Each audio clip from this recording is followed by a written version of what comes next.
Welcome out to another episode of It's All Been Tricked Before. This time, Gambit, Part 1. Gambit, Part 1. Speaking of Gambit or gambling or doing gambits, thanks for gamble on us. Become a Patreon member. It's not really a gamble. It's a good move. You don't have to pretend to be anybody different like Picard does.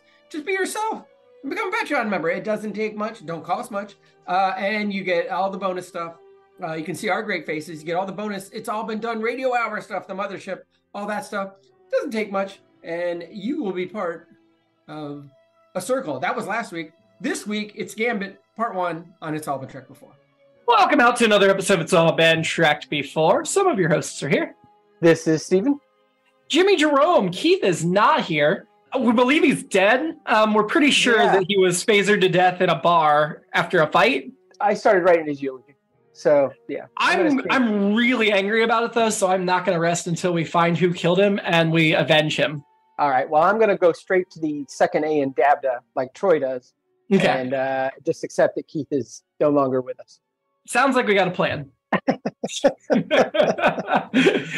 If you haven't figured it out yet, we're talking Gambit Part 1. And Keith is totally fine, and hopefully will join us again next week. Yes. And maybe give us some thoughts on Gambit Part 1. Yeah. We'll see. But let's talk about this episode. First impressions on Gambit Part 1. I enjoyed it overall. I don't know that I loved it, but there was enough going on to keep me engaged, and we talk about this all the time. But I was pretty sure Picard wasn't dead. I was surprised when he showed up. I don't know why, but I was. I mean, not that I was surprised he was alive, just surprised that's where he showed up. The way he showed up. Yeah. And then I was like, oh, we're into the Gambit. So that part of it's interesting. The aliens on the alien ship and the villain is like chewing scenery villain, and that's no fault of the actor Richard Lynch. I think it's Richard Lynch. We'll get into him. But yeah, overall so far, whether it's a setup to usually we have that fall off in Part 2, but I'm actually looking forward to Part 2. I'm optimistic that Part 2 is going to elevate it. We'll see. But yeah, as setups go and stuff, I think there's a lot of good elements here. Again, I wouldn't say I love it, but it's. I have a similar feelings. I mean, it's certainly not their best two-parter. The stakes feel completely not there. Yeah. I mean, they're not going to kill Captain Picard, but the 4 episodes into their last season, that just doesn't make any sense. Yeah. Even from a contemporary perspective, because obviously we know that Picard goes on to do films and his series, Star Trek Picard. Spoiler alert. Sorry, Keith. Well, he's not here, so we can say it. But yeah, it's not. But I think the lack of stakes drag it down a bit. But it's fun. Like, it's fun to see Picard in this situation. It's fun to see Riker. It's fun to see Data in command. So there's good elements. I just think it rings a little hollow, which makes it better. I mean, it's no Time's Arrow. It's better than that. But it's not. It doesn't have the stakes of like a unification or some of the other two-parters. It doesn't even. It's got the bones of an Enterprise incident, as far as we're the Gambit. We're pretending to be this or that. It's got some of the Tholian web where it's like, our captain's dead, but I still am thinking about him. I thought it was going to go more that direction, but then it was like, nope, he's alive, he's here. But I don't even like it as much as maybe this is damning. I don't like it as much as the Enterprise incident. That may have more to do with Joanne Linville. Although, the Enterprise incident's a great episode, isn't it? Yeah, I think it's one of the better ones of season. Is it season 2 or season 3? Either way, I do enjoy the Enterprise incident. And speaking of Robin, I like Robin Curtis. Good to see Robin Curtis back. I really liked her here. I thought she was maybe the Romans are getting more interesting, even though the TNG ones are nowhere near as good as TOS. So the Romulans never get as much development as like the Klingons or the Cardassians, even, because the Cardassians and Ferengi and Bajorans are all going to get tons of development in DS9. But we get some more development coming up in DS9. We get some more development in the TNG film. Well, the last TNG film develops the Romulans.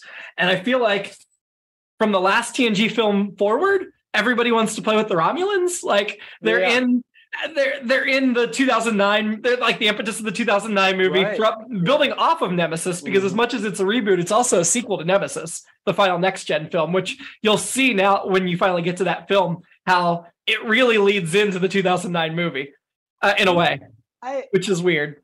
And I guess, and this is just me being a Romulan fan from back in the day, I thought them being offshoot of the Vulcans, and with again, I obligatory mention Balance of Terror, where that with the first. That's the really good one. Okay. The first of we're not so different from each other episode.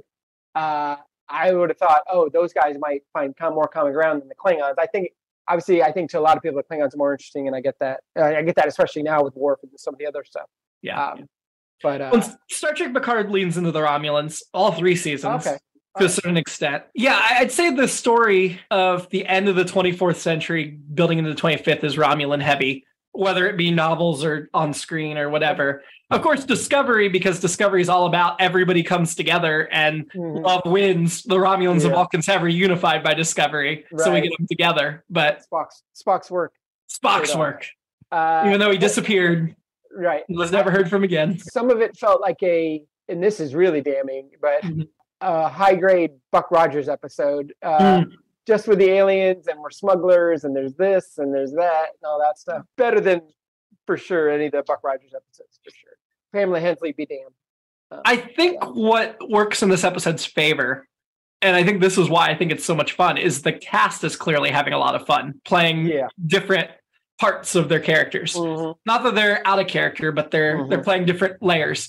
And that translates. And I think when you get to the final season of a show that's been on for 7 years, you have to give them the opportunity to do those things. It'd be nice if, we actually felt like one of them could die. But it's not bad. Yeah, I'm optimistic for part 2. I think there's room to grow here. So we start out, Troy is who we see first. She's very casual, talking about somebody that owes her money, which seems so out of character for her. Yeah, I wrote casual Troy or holodeck Troy. I'm so glad it was casual Troy, especially once Crusher shows up, and I'm like, okay, Troy looks great, and then Crusher comes in. It's like, nope, I'm going to the planet. I'm getting dressed up. So that's my first fashion. All the casual clothes they're wearing are fun. I mean, we see Riker, we see Worf in the bar, Crusher and Troy, all 4 of them. I mean, the whole thing where they're like, we're looking for the captain Picard because he impregnated her sister, and then Riker, it's his sister. Then Crusher, she's the sister, and it's the way they just build off each other. Their improv chops have certainly gotten better. They're talking to, I guess, Yarnak, played by Alan Altschud, I guess is his name. Best known for The Money Pit, 2 episodes of Voyager, 2 episodes of Next Gen, and 1 episode of Baywatch, according to IMDb. His Next Gen, he was previously, it's got to be previously, right? Yeah, he was a totally different alien in Starship Mine last season, which was when Picard was alone on the Enterprise trying to save it from hijackers. Oh, that's it. That's right. And then in Voyager, he'll play, 2 different characters in 2 different episodes. I always think that's the Enemy Mine episode, but that was not the Enemy Mine. He only has 12 credits. 12 credits. Star Trek used him 4 times. So he looks super familiar. His publicity photo. I'm like, I know this guy, and it's like, nope, he's the guy in the makeup. I thought I really liked the makeup, actually, his makeup for this. I liked his character too. So his makeup, was he the one I wrote down that looks like he took James Cromwell's mask? Oh yeah, maybe it is. Yeah, so it looks like, I'm pretty sure, because I pulled up a side-by-side shot of him and James Cromwell's character from last season, from Birthright. Yeah. And I'm pretty sure it's the same mask, they just painted it a little different. Okay. And so I'm sure they're the same species. They're both Uridian. But if you look, it's like, it just looks painted different.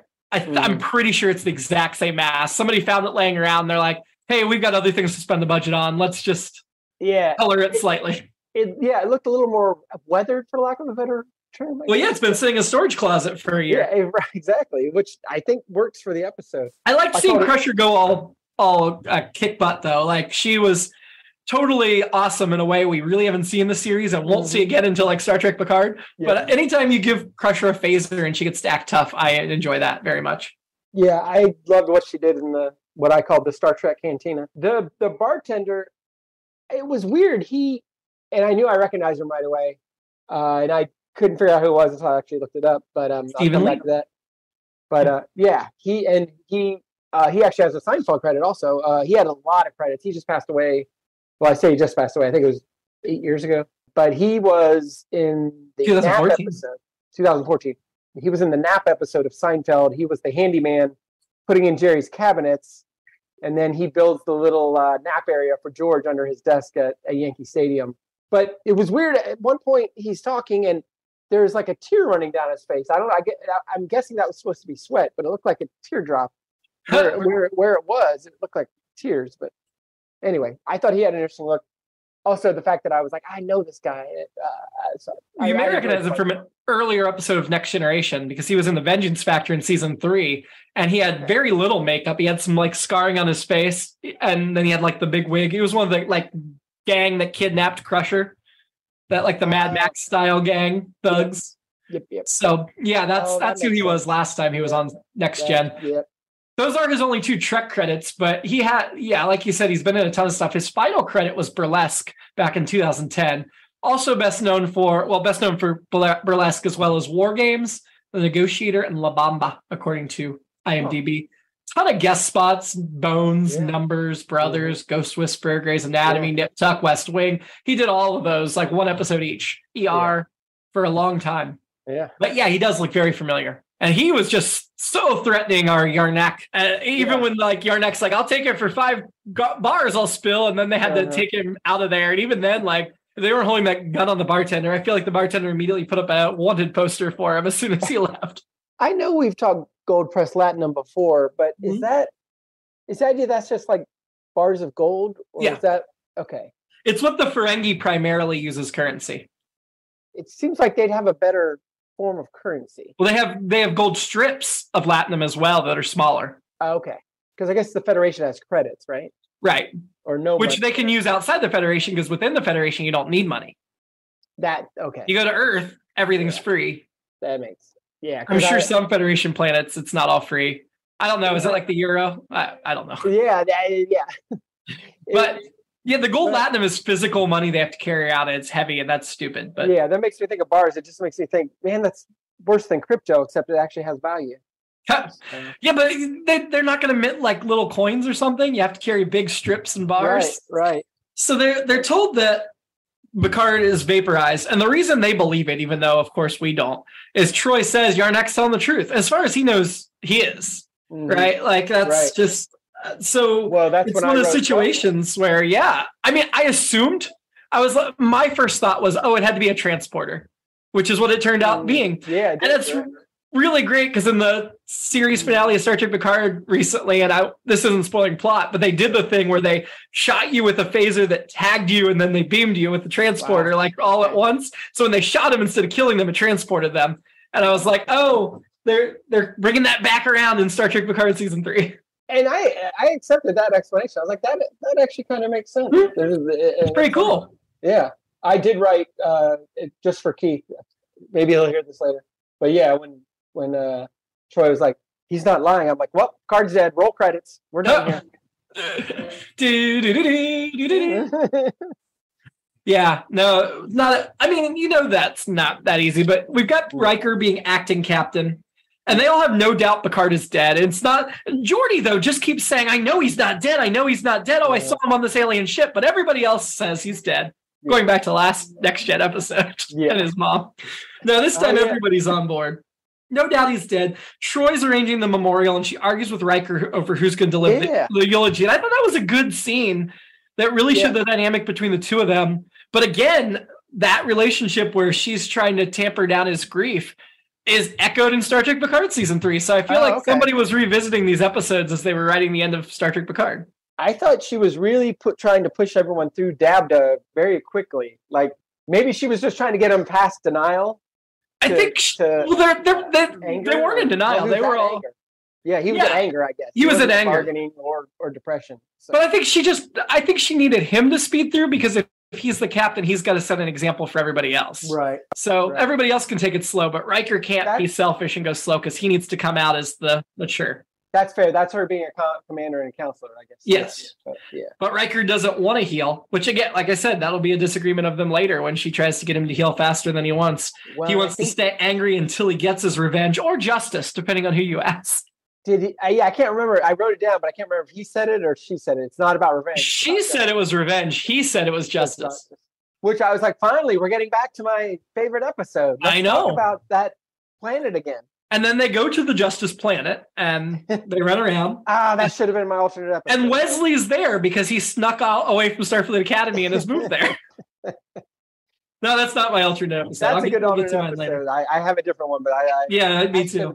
So they get on the horn with Admiral Chakotay, played by Bruce Gray, who is best known for Starship Troopers, My Big Fat Greek Wedding, Water for Elements, and Cube Squared Hypercube, which I guess is a sequel to Cube, the movie Cube. I don't know. He was also in My Big Fat Greek Wedding too, so he did both of them. He will, in an episode of Star Trek Enterprise, play Surak. You know, that very famous Vulcan? Yeah.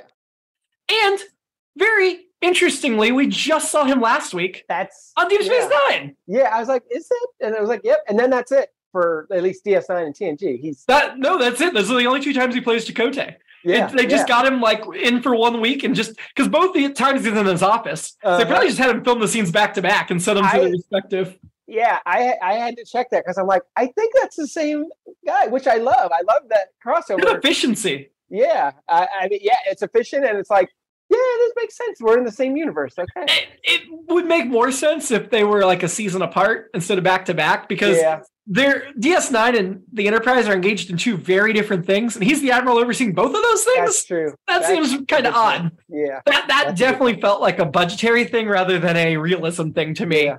And I really bumped hard because one of the main characters of Star Trek Voyager is Chakotay, but it's spelled different and it's a different actor and a very different character. Oh, okay. But I'm like, you're going to create this new show in like a year and you're going to reuse that name already? It's such a unique name. Why reuse it? He lets them investigate, which is the opposite of every other admiral they've ever talked to. Yes. He's actually a good admiral.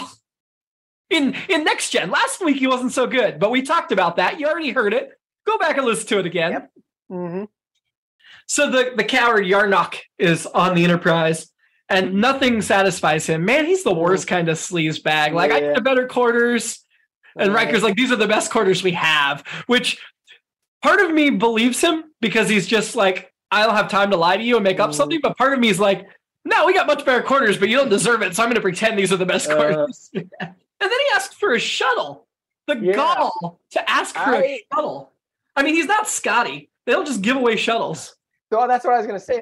Like, you know, the way we see shuttlecrafts destroyed, maybe it was last season or one of the last couple seasons. It's like, yeah, they're a dime a dozen. You know what? Go ahead and take one. But they drew a line there. That, I mean, obviously it makes more sense. But in the back of my head, I'm like, why not? You've destroyed so many shuttles the last couple seasons. Maybe they just replicate new ones. We don't know. Oh, that's right. We have talked about that. That's right. But Riker tells them they're going to hand him over to the Klingons. And he'll either get 5 years if he cooperates or 20 years if he doesn't. That's a bluff, right? They're not really going to hand him over to the Klingons. I can't imagine. Yeah, that was total bluster. Yeah. I really appreciate the scene where Riker's going to lead the away team and Data plays the Riker part of, no, sir, you can't. You're the captain. I do think Data backs down too easily. I do too. Riker just ignores him and goes anyway. Yeah. And it ends up being the same, that now they've picked off after a firefight, they pick off the next highest ranking. Well, like they're just going to keep taking senior officers until they're done. And maybe this is jumping ahead, but so that's where with the Gambit, it got me for a while. I thought the whole idea was, Riker's letting himself get captured because he knows Picard's there, but that's not the deal. And so, yeah. And it even before that, it does set up Data's talk with Riker. It kind of sets up the whole, emotion, and they hit this again, the emotion versus logic kind of thing. It's kind of a Kirk Spock thing or whatever, it was fine. I mean, you mentioned earlier, I really enjoyed the Captain Data stuff. And, again, I was always a fan of Scotty being in command and all that stuff back in the day. It just gave the ship a different dynamic. And this is even more different dynamic with Data being charged, although it's kind of like Spock being in charge to an extent. Like I said, the classic emotion versus logic thing or whatever. Riker's like, oh, we're going to find him, all that stuff. So, but I mean, it's being revisited, but I'm also okay with it because I thought it was interesting. I'm reading some early Next Gen novels we talked about off the podcast, and coincidentally, like the day I watched this or the day before I watched it, within a day of watching this episode, I read one called Survivors, or I read part of it that was relevant. It's basically a Data and Yar novel. Oh, yeah. You don't know who she is, but if you read it, you'll remember. But we get a lot of internal monologuing from Data in the book. And he talks about how, because it is odd to me that he's been active for like 20 years and he's just now starting to develop. And they explain in the book, which of course isn't canon, but they explain that everybody always treated him like a machine until he got to the Enterprise. And he was shocked that they made him the ops officer, the third in command, because everybody else was just like, oh, you're our science officer, but you're just another machine. And the Enterprise is the first time they treated him human. And he couldn't believe they'd put an android on the command track and turn over the ship to him sometimes. And so this just felt like the culmination. I know we've seen him in charge before, but it just felt like the comeuppance of that bit. I liked it a lot. That makes me think of the Star Wars Minute guys talking about how Luke is so weird. It's treated weird initially because he doesn't treat droids like they're toasters or whatever. He's like, oh yeah, no, I like this guy.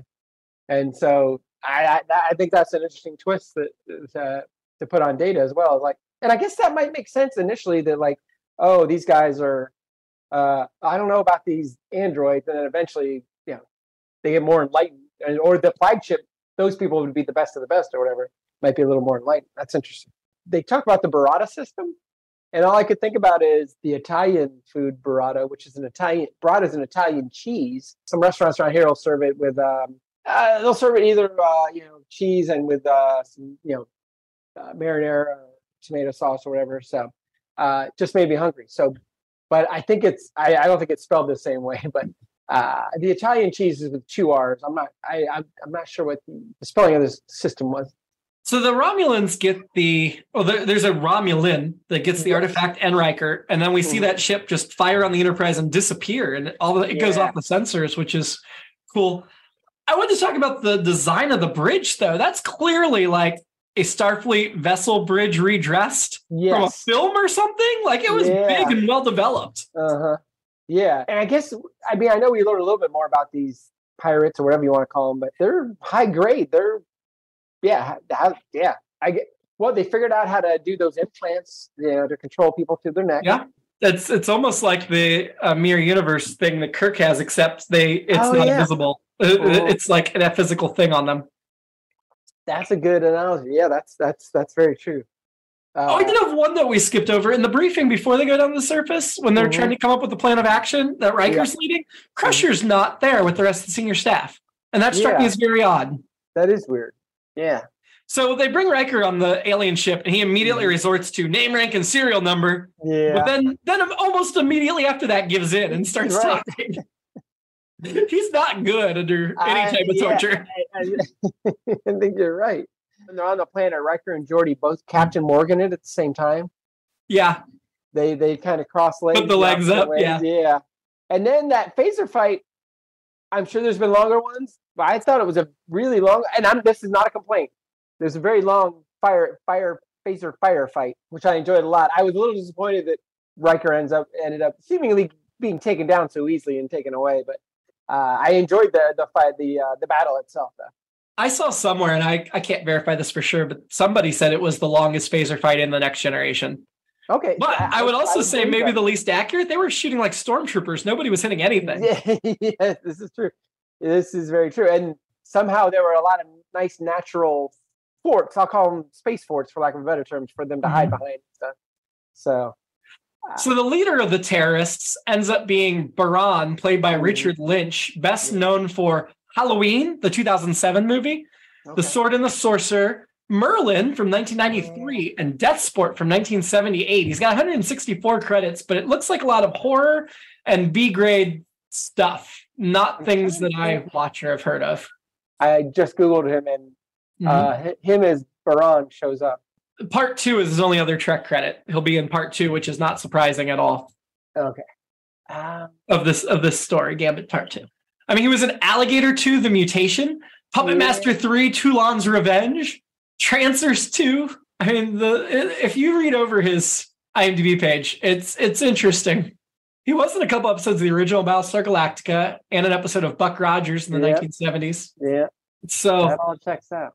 He was not in Seinfeld, though. Not big enough to get into Seinfeld. No. So he admits that he cooed the original captain, and now he's in charge.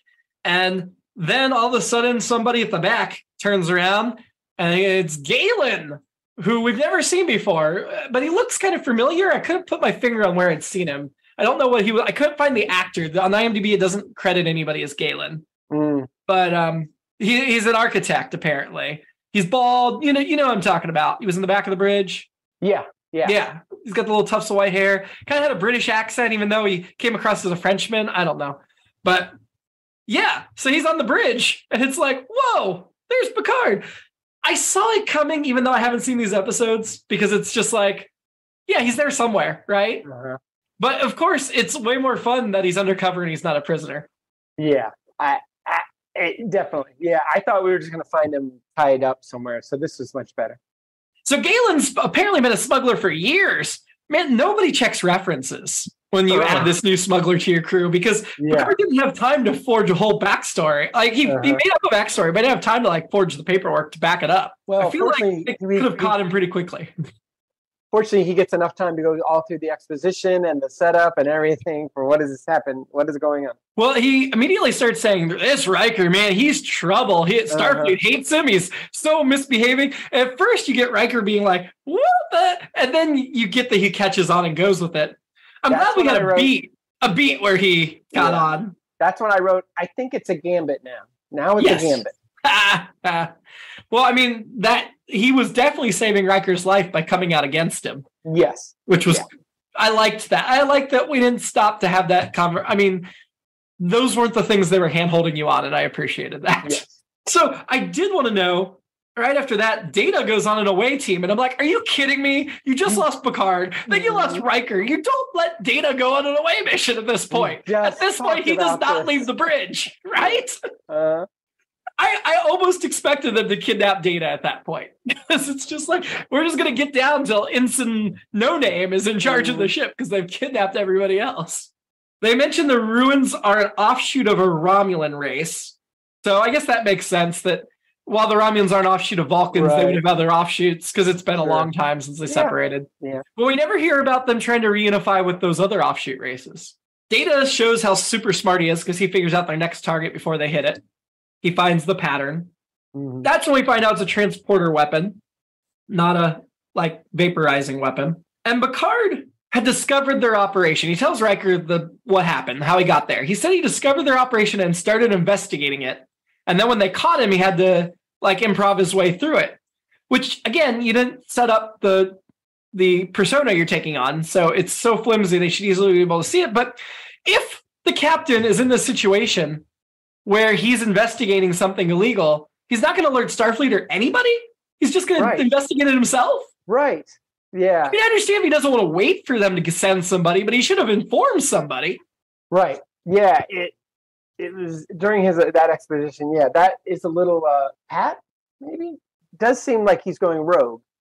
It's a little light on the believability. And that's why I thought the whole setup was going to be more Enterprise Incident where he's saying all this stuff, but it's like, no, actually I was here.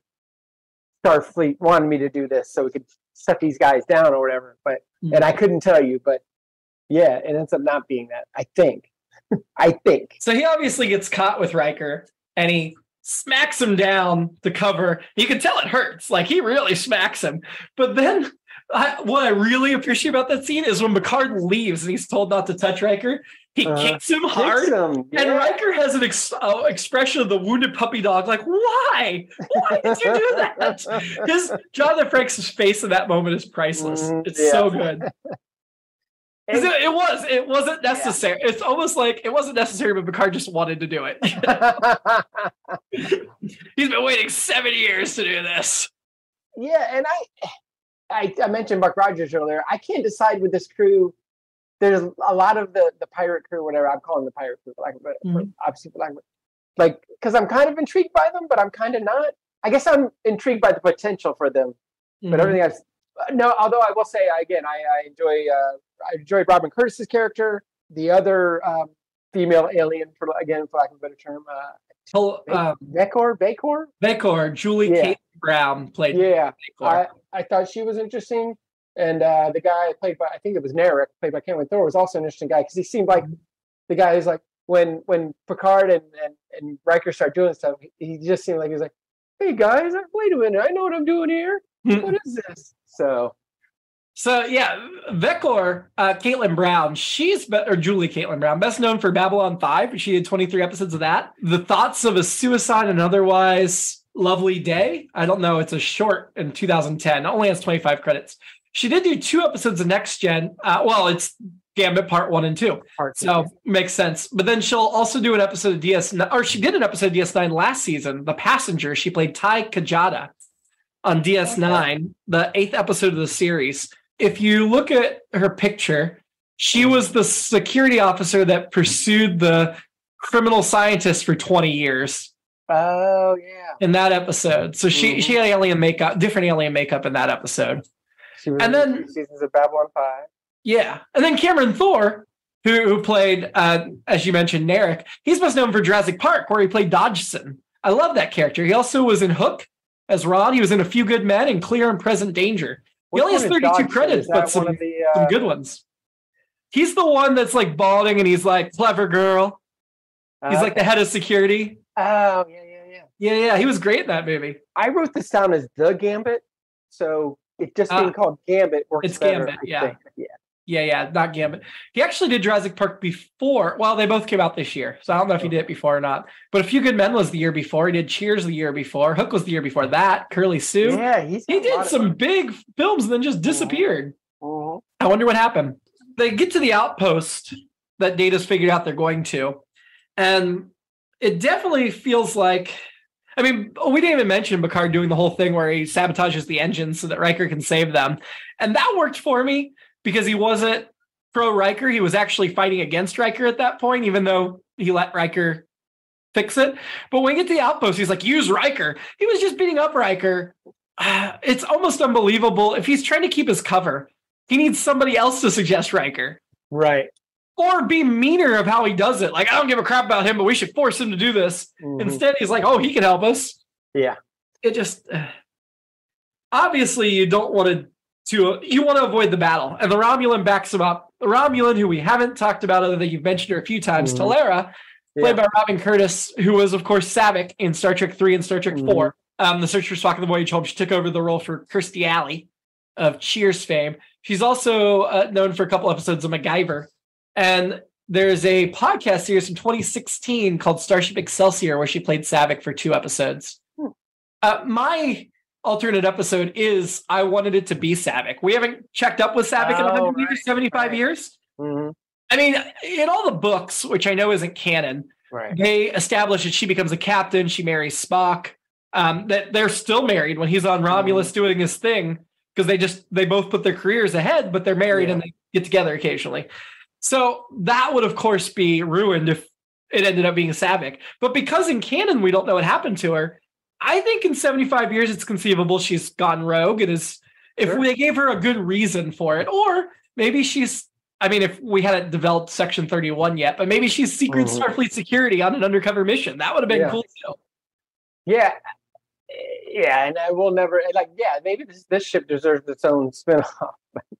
She really liked wearing the ears, though. So she just had to wear the ears again. Yeah, I thought about that too. I was like, man, she's always got him on. But yeah, I liked her scene.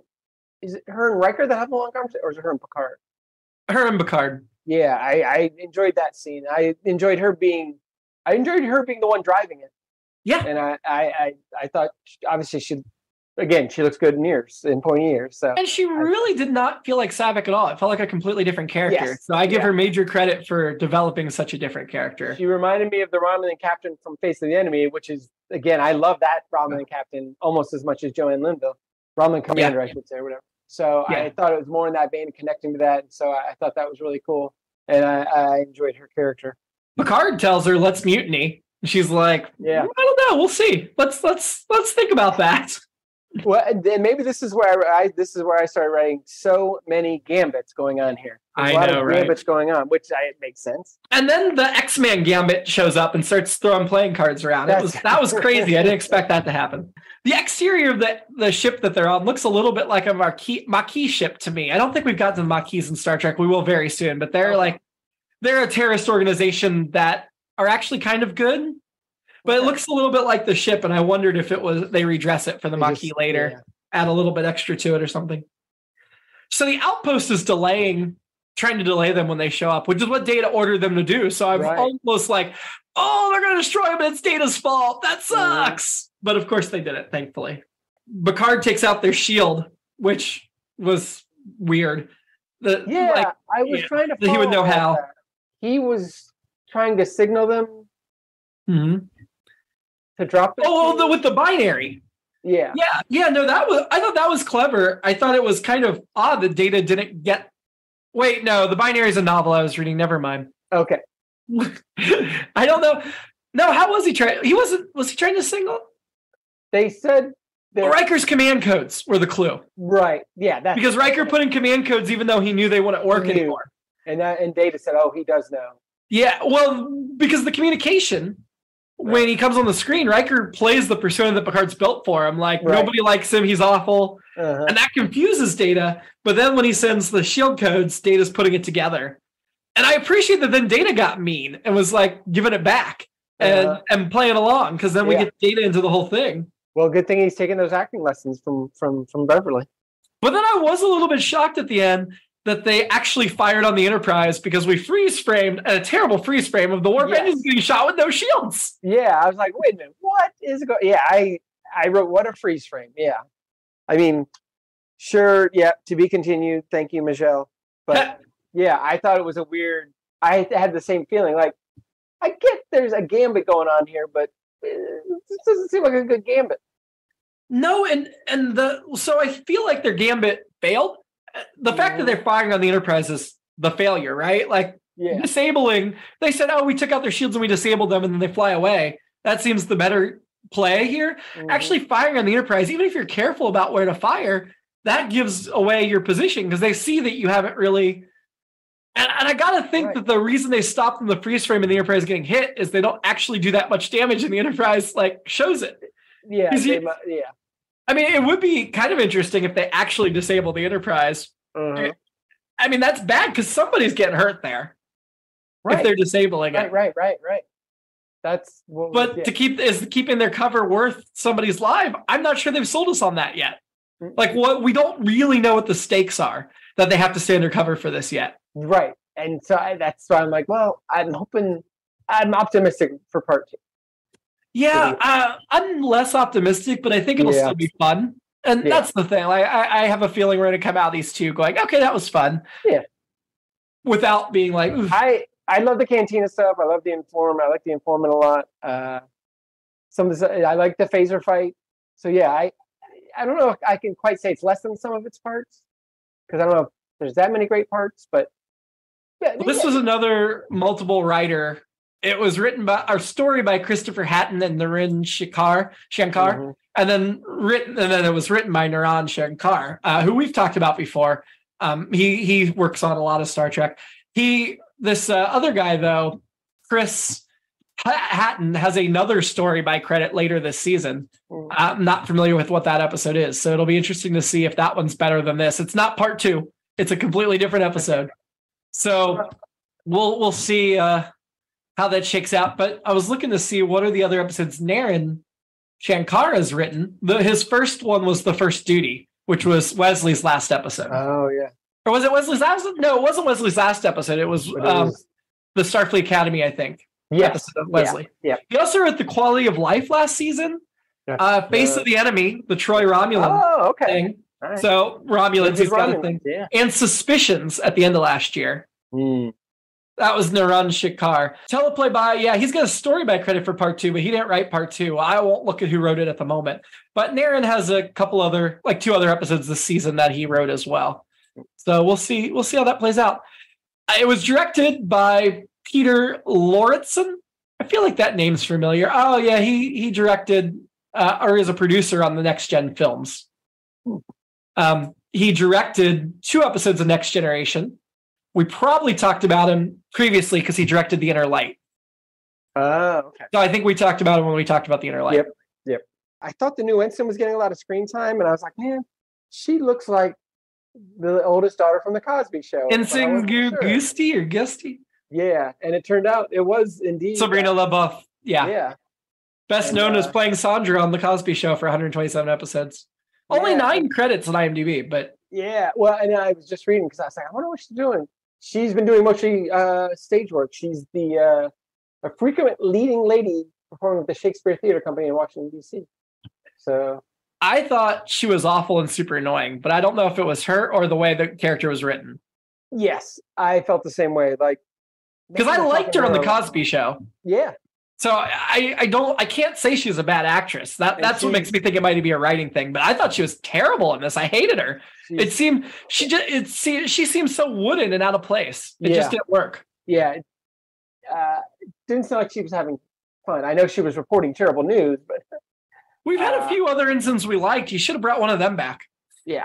Yeah, and there's that one ensign who never has any lines that took over after Wesley left that's always sitting in his spot, that a black woman. Let's give her some lines instead of hiring somebody else. Yeah, I mean, again, we love Sabrina LaBeouf, but I thought it was weird. The shot was just like her and kind of dated behind her, and then you couldn't see anybody else on the bridge. Yeah. Really. It wasn't the straight on or from behind shot. No, it was not good. My alternate episode, although I like the one you came up with better, Crusher prepping for the mission, deciding what hat she's going to wear, how she's going to do her hair, what her background, her backstory is going to be for her character. Let's get to the rankings then. Yeah.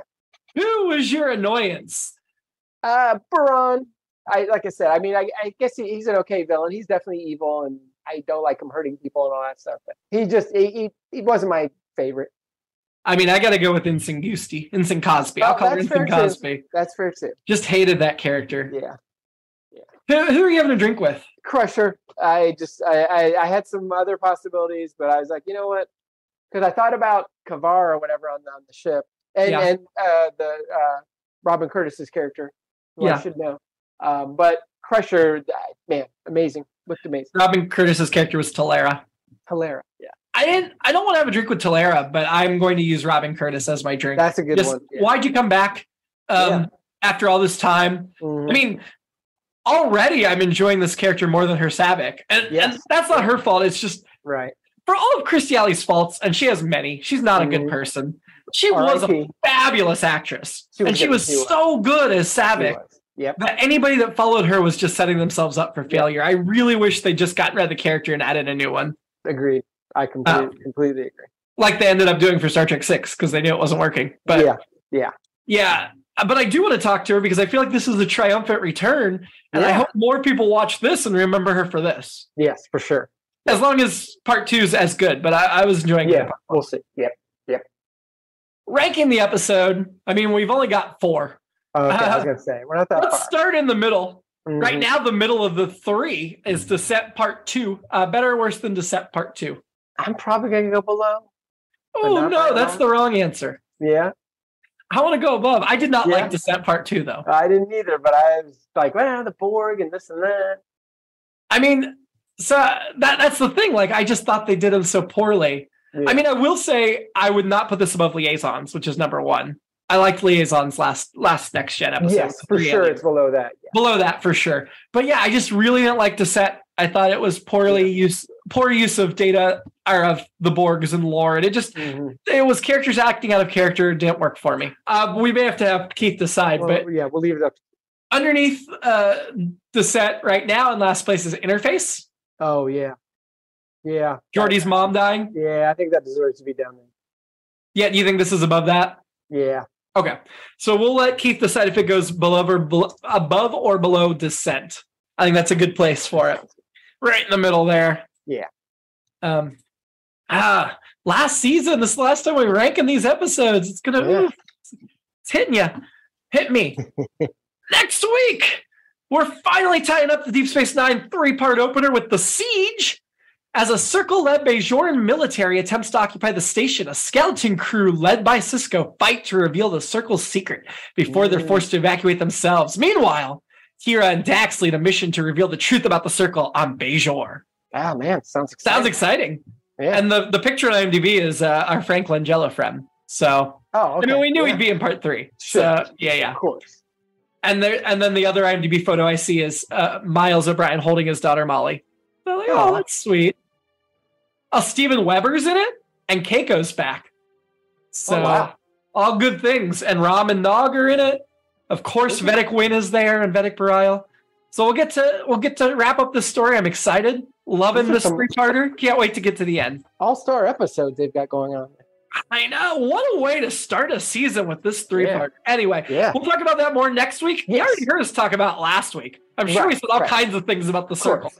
So I don't remember what any of those things were at the moment. Nothing's coming to me. Since I haven't recorded it yet. But it's going to be great. It was wonderful. We had a great episode last week. So until then, live long.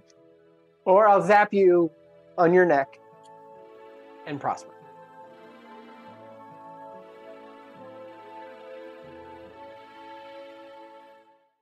It's All Been Done presents Who's Got the Time?